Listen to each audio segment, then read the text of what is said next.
தேவையான பொருட்கள் டாப்பியோக்கா ஸ்டார்ச், வெல்லம், நாகப்பழம், 2 நாகப்பழத்தை கொட்டையை மட்டும் தனியாக எடுத்துட்டு அதோட கதுப்பை மிக்ஸி ஜாரில் சேர்த்து நல்லா நைஸாக அரைச்சிக்கோங்க.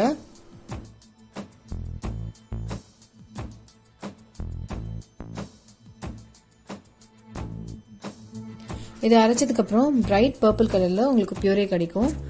இதில் இருக்கிற சக்கையை தனியாக ஜூஸ் தனியாக பிரிக்கிறதுக்கு வடிகட்டியில் வடிகட்டிக்கோங்க.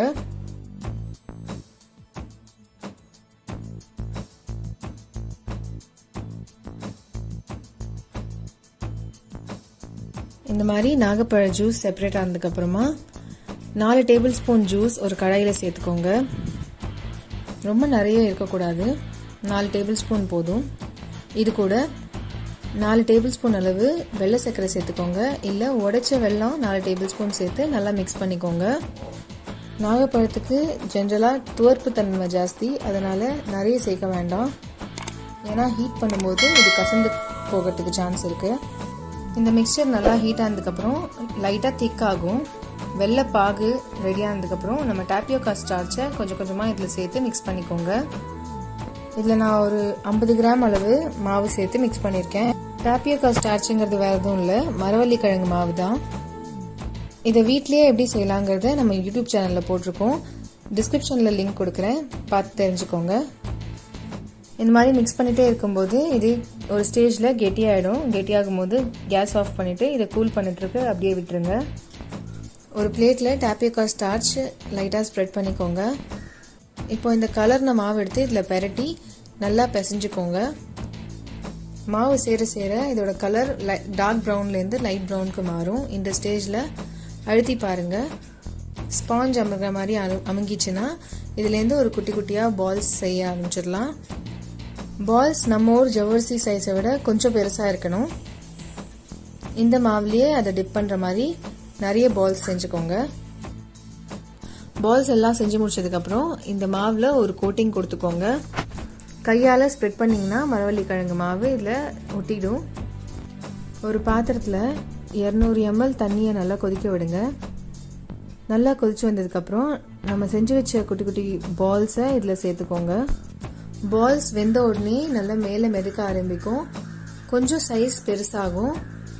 சைஸ் பெருசானதுக்கப்புறம் இதை ஒரு வடிகட்டி வச்சு நார்மல் வாட்டரில் ட்ரான்ஸ்ஃபர் பண்ணிக்கோங்க. இது வரைக்கும் நீங்கள் எங்கள் சேனல் சப்ஸ்கிரைப் பண்ணலன்னா ப்ளீஸ் சப்ஸ்கிரைப் பண்ணுங்கள்.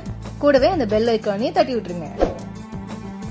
இது பாருங்கள், பூபா பால்ஸ் சூப்பராக டிரான்ஸ்பரண்ட்டாக ரெடியாகி வந்திருக்கு. நம்ம ஊர் ஜவ்வரிசியே கொஞ்சம் ப்ரௌன் கலர் இருந்ததுன்னா எப்படி இருக்கும் வெந்ததுக்கப்புறம், அதே மாதிரி இருக்குல்ல. ஒரு பவுலில் 1 டேபிள் ஸ்பூன் வெள்ளை சர்க்கரை சேர்த்துக்கோங்க. கூடவே கொஞ்சம் தண்ணி சேர்த்துட்டு சர்க்கரை கரையிற அளவு நல்லா மிக்ஸ் பண்ணிக்கோங்க. சர்க்கரை நல்லா கரைஞ்சதுக்கப்புறம் நம்ம வேக வச்ச பூபா பால்ஸை இதில் சேர்த்துக்கோங்க. சேர்த்துட்டு இதை 1 மணி நேரம் போல் ஊற வச்சிருங்க. பூபா பால்ஸுங்கிறது ஸ்வீட்டாக இருக்கும். அந்த ஸ்வீட்னஸை ஜாஸ்தி பண்ணுறதுக்கு தான் சர்க்கரை தண்ணியில் ஊற வைக்கிறோம். இது நம்ம தேனில் கூட ஊற வச்சுக்கலாம். இந்த வெள்ளை தண்ணியை பூபா பால்ஸ்லேருந்து தனியாக வடிகட்டி எடுத்துக்கோங்க. பூபா பால்ஸ் ரெடி ஆயிடுச்சு. ஒரு பாத்திரத்தில் 1 டம்ளர் தண்ணி சேர்த்து சூடு பண்ணிக்கோங்க. இது கூடவே 1/2 டீஸ்பூன் டீ தூள் சேர்த்து நல்லா கொதிக்க விட்டுருங்க.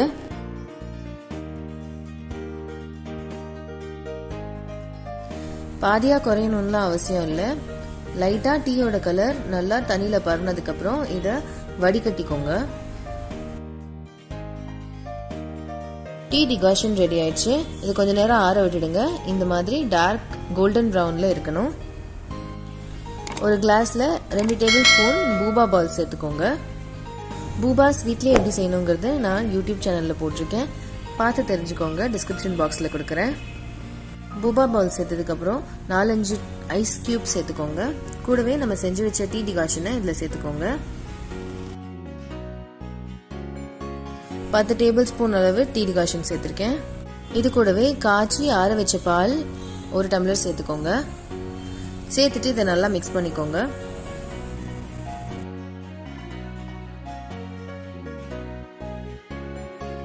சூயான பபிள் டீ ரெடி. இந்த ரெசிபியை ட்ரை பண்ணி பார்த்துட்டு எப்படி வந்ததுன்னு எங்க கமெண்ட் செக்ஷன்ல சொல்லுங்க.